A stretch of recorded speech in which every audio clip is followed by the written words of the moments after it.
Bonjour à tous ceux qui nous écoutent et bienvenue dans ce bulletin d'information spécial.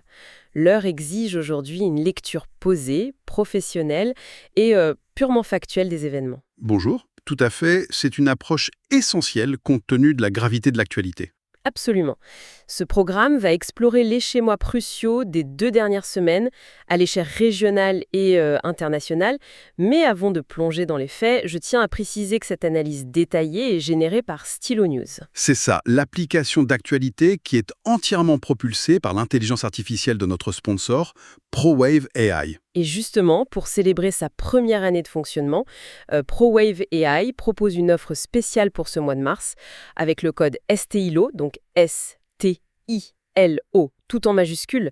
Sur le site www.stylonews.com, il y a une réduction exclusive. Une offre qui est valable jusqu'à la fin du mois de mars, n'est-ce pas? Exactement. Mais attention, elle est limitée aux 250 premiers abonnés.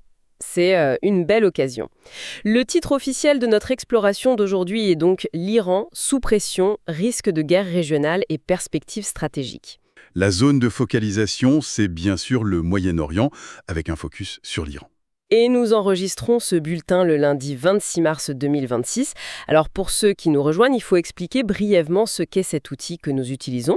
Eh bien, Stylo News, c'est en fait la version grand public du logiciel Stylo IntelOps.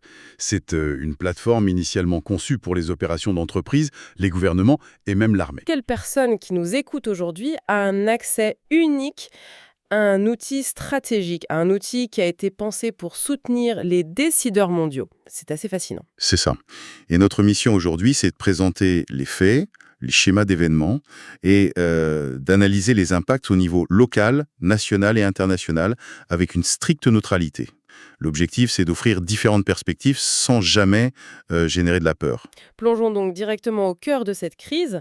Pour en comprendre l'ampleur, il faut se pencher sur le théâtre central des opérations. Nous en sommes au 24e jour de ce conflit qui a débuté fin février 2026. Et tout a été déclenché, rappelons-le, par ces frappes américaines et israéliennes qui ont coûté la vie au guide suprême de l'Iran. Oui, ainsi qu'à d'autres dirigeants clés comme le porte-parole des gardiens de la Révolution, Ali Mohamed Naini, et le haut responsable Ali Larijani. Des éliminations qui ont immédiatement provoqué une riposte massive. Absolument. L'Iran a lancé ce qui constitue sa 75e vague d'attaques. Et ce n'est pas une guerre conventionnelle. Ils utilisent des tactiques asymétriques. Je veux dire des essaims de drones, des missiles qui ont carrément endommagé le fameux dôme de fer israélien, sans parler de la frappe sur la raffinerie de Haïfa. Oui, et cibler également les bases américaines dans le Golfe. Les Émirats, le Koweït et la base aérienne Prince Sultan en Arabie Saoudite ont tout été touchés. Ce qui nous amène à cet ultimatum crucial. Le président américain Donald Trump a donné 48 heures à l'Iran. 48 heures pour rouvrir le détroit d'Ormuz, oui? C'est ça, faute de quoi les États-Unis détruiront l'intégralité des centrales électriques iraniennes. Mais la contre-menace de Téhéran est tout aussi radicale. Effectivement, Téhéran a prévenu que si ces centrales étaient attaquées, il détruirait les infrastructures énergétiques et c'est là le point critique, les usines de dessalement de l'eau des pays du Golfe. C'est une ironie tragique quand on y pense. Le détroit d'Ormuz, c'est véritablement la veine jugulaire de l'économie mondiale. Mais pour ces pays du Golfe entourés par la mer, détruire les usines de dessalement, c'est les condamner à mourir de soif en quelques jours. Absolument, car l'osmose inverse nécessite énormément d'électricité. La logique militaire de l'Iran ici, c'est d'augmenter exponentiellement le coût de la guerre pour ses adversaires. Rendre la situation intenable, en somme. C'est exactement ça. Ces infrastructures sont immenses, économiquement vitales et virtuellement impossibles à protéger à 100% contre des attaques saturantes de drones. D'ailleurs, quand on regarde les réseaux sociaux, avec des mots-clés comme le hashtag Strait of Hormuz ou Middle East Crisis, On voit très clairement un consensus d'anxiété globale. L'audience mondiale retient son souffle face à cette vulnérabilité. tout à fait. Et cette menace sur les infrastructures nous amène naturellement aux réactions des pays voisins. Ils se retrouvent littéralement pris entre deux feux. Eh bien, prenons les Émirats arabes unis. Ils viennent de devoir intercepter, je lis mes notes, 7 missiles balistiques et 16 drones iraniens. C'est un niveau de tension extrême pour eux. Mais le fait diplomatique le plus marquant, et peut-être le plus surprenant, vient du Hamas. Oui, c'est une situation presque paradoxale. Le Hamas a publiquement demandé à l'Iran de ne pas attaquer les pays voisins du Golfe. tout en prenant soin de soutenir le droit de l'Iran à se défendre contre ce qu'ils appellent l'agression américano-sioniste, bien sûr. Mais la demande de retenue est bien là. C'est fascinant, parce que l'Iran est leur allié traditionnel. Comment interprétez-vous cette fracture apparente? Elle s'explique principalement par la géographie et les pressions exercées par le Qatar. Le Qatar héberge une grande partie du leadership du Hamas et finance le mouvement. Mais il est aussi extrêmement vulnérable à une escalade dans le Golfe. Donc le Hamas tente de protéger son hôte qatari? Exactement. Ils ont besoin de maintenir une certaine stabilité régionale pour survivre. Et c'est intéressant de voir comment les médias traitent cette information. Oui, la bataille narrative bat son plan. Absolument. Une chaîne comme Al Jazeera se concentre intensément sur ses implications diplomatiques et humanitaires. En revanche, des médias russes comme RIA Novosti vont plutôt... Ils vont mettre en avant les succès militaires de l'Iran, j'imagine. C'est tout à fait ça. Ils occultent presque la diplomatie pour montrer les drones perçant les défenses. Chacun sculpte l'information. Et sur le terrain, on voit aussi l'utilisation de l'île de Keshm par l'Iran. C'est devenu leur centre névralgique pour contrôler le détroit, avec des mini-sous-marins et des vedettes rapides. Une véritable guérilla navale. D'ailleurs, le niveau de risque est tel que l'OTAN a pris une décision radicale. La relocalisation de leur personnel, n'est-ce pas? Oui, tout le personnel de leur mission de conseil en Irak a été temporairement évacué vers Naples, en Europe. La région est devenue trop dangereuse. Sur nos réseaux mondiaux. La guerre cybernétique. Et là, nous avons franchi un nouveau palier. Et les sources indiquent que le groupe de hackers affilié à l'Iran, connu sous le nom de Andala, a lancé une cyberattaque massive contre Stryker Corporation. Une immense entreprise médicale américaine, oui.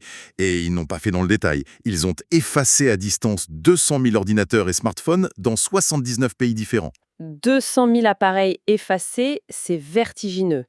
Ils ont utilisé ce qu'on appelle un malware de type wiper, donc un logiciel purement destructeur. Il n'y a pas de demande de rançon, pas de but lucratif. Non, c'est de la destruction pure. Et pour toucher autant d'appareils, ils sont passés par la plateforme cloud Microsoft Intune qui gère les parcs informatiques des entreprises. Le FBI a bien tenté de riposter en saisissant les noms de domaine du groupe Andala, Mais ça n'a eu qu'un effet très éphémère. exactement. C'est un peu le jeu de la toupe, vous savez. On frappe une menace et elle réapparaît instantanément ailleurs. Andala a restauré sa présence en ligne en un jour à peine. L'asymétrie est terrible. Il faut des années pour bâtir un réseau médical mondial et seulement quelques heures à des hackers pour le raser puis changer d'adresse IP. Et ce qui complique encore les choses, c'est l'arrivée de l'intelligence artificielle sur le champ de bataille. Oui, depuis le virus Stuxnet en 2010, les capacités ont énormément évolué. Aujourd'hui, on voit l'utilisation de systèmes d'IA comme Claude d'Anthropic ou le projet Maven de Palantir. Des systèmes utilisés pour l'analyse des cibles et pour coordonner des frappes de précision. C'est là que ça soulève d'immenses questions éthiques. Tout à fait, la fusion entre la cyberguerre, l'intelligence artificielle et le conflit militaire classique rend l'attribution des attaques presque impossible. Je veux dire, déléguer des décisions de ciblage à des systèmes autonomes, ça rend les anciennes normes de la guerre complètement obsolètes. Et c'est un point qui est largement débattu par les experts européens dans nos sources. Ils plaident urgemment pour la création d'un cadre éthique, car la vitesse de calcul des machines dépasse désormais la capacité de contrôle humain. Et en parlant de l'Europe, l'impact de ce conflit ébranle vraiment les fondations même de nos alliances occidentales. Sans oublier les marchés mondiaux. Avec le blocus, le prix du pétrole approche dangereusement les 100 $ le baril. C'est une pression énorme. Et pourtant, face à la demande du président Trump de rejoindre une coalition navale dans le détroit d'Ormuz, l'Europe a dit non. Rejet formel, oui. Les ministres des Affaires étrangères de l'Union européenne ont refusé de s'engager. Des dirigeants comme Kaja Kallas pour l'UE ou le ministre allemand de la Défense Boris Pistorius ont été très clairs. Ils refusent de participer à un conflit qui a été initié par les États-Unis. C'est ce qu'ils appellent le tournant vers l'autonomie stratégique européenne. La position de l'Europe, c'est de protéger ses propres intérêts économiques et d'éviter une guerre sans fin. Mais de l'autre côté, ça s'oppose frontalement à la vision américaine du partage du fardeau militaire. C'est une redéfinition historique des relations transatlantiques. Complètement. Et cela nous mène à ce paradoxe incroyable concernant les sanctions. C'est fascinant. Les sources révèlent que le département du Trésor américain a discrètement allégé les sanctions sur les exportations de pétrole iranien et russe. Pendant qu'ils menacent de détruire le pays, oui. Voilà l'énorme contradiction. Les États-Unis mènent une guerre intense contre l'Iran, tout en facilitant la vente de leur pétrole pour éviter un effondrement économique mondial. C'est la preuve que la sécurité énergétique prime presque toujours sur la diplomatie pure. Les Américains font ça pour aider leurs alliés asiatiques, comme la Corée du Sud et le Japon, et pour stabiliser les prix mondiaux. Une vraie leçon de pragmatisme brut. Mais ces répercussions mondiales se font aussi ressentir de manière très aiguë sur le front intérieur américain. Et les coûts s'accumulent, le coût financier est simplement astronomique. L'effort de guerre américain en Iran coûte actuellement plus de 1,3 million de dollars. Par minute. Par minute. C'est vertigineux. Et le coût total projeté dépasserait les 1000 milliards de dollars. Ce fardeau financier alimente évidemment de lourdes tensions politiques. Oui, le président Trump a récemment prononcé un discours où il déclare la victoire sur l'Iran. Mais il en a profité pour désigner un nouvel adversaire. La gauche radicale, n'est-ce pas? Exactement. Son administration enquête désormais sur le financement des groupes liés aux violences politiques, en ciblant particulièrement les réseaux Antifa. Et il y a aussi des actes très symboliques. La Maison-Blanche a réinstallé une statue de Christophe Colomb. Et pas n'importe laquelle, puisqu'elle a été refondue en utilisant des fragments d'une statue qui avait été renversée lors des émeutes de 2020.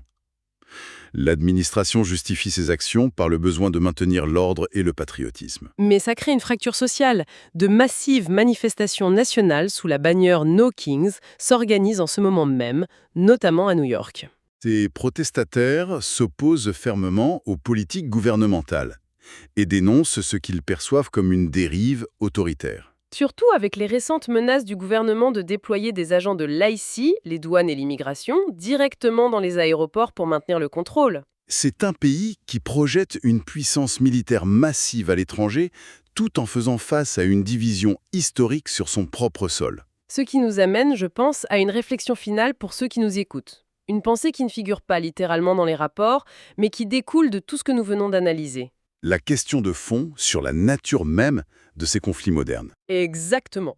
Dans ce nouveau monde où l'intelligence artificielle cible les attaques en un instant, où le cyberespace peut effacer des entreprises en quelques secondes, et où les sanctions économiques s'adaptent paradoxalement aux besoins du marché en pleine guerre. La notion traditionnelle de gagner un conflit semble s'évaporer. C'est la question que l'on doit se poser. Cette notion de victoire a-t-elle encore un sens ou assistons-nous en temps réel à l'ère des guerres perpétuelles et asymétriques? C'est un paradigme troublant, mais qu'il est indispensable d'examiner. Tout à fait. Eh bien, cela conclut notre analyse détaillée. Je tiens à rappeler que ce bulletin a été rendu possible par Stylo News. Oui, c'est une application disponible sur mobile et ordinateur que chacun peut télécharger. C'est ça, elle permet d'obtenir des synthèses de type renseignement personnel.